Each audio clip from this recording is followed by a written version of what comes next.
Welcome to the Tech Egg. Don't get scrambled. Enjoy the video. In this video, I will explain how to study chemistry in gaps.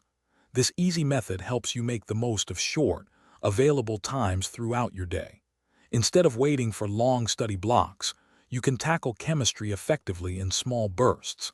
This approach is perfect for busy schedules, allowing consistent progress without feeling overwhelmed.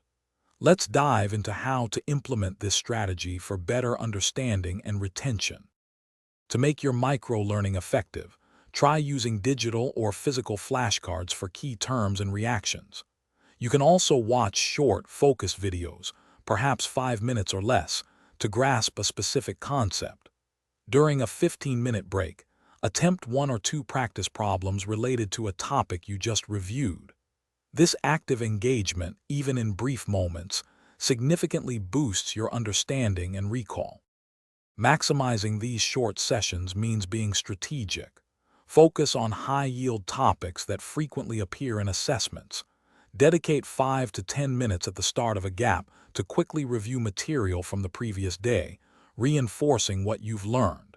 After each mini-session, take a moment to create a brief summary of the key points.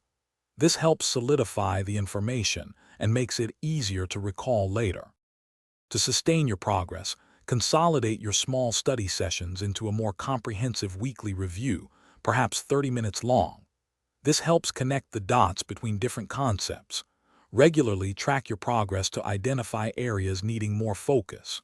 By linking new information to what you already know, you build a stronger, more interconnected understanding of chemistry.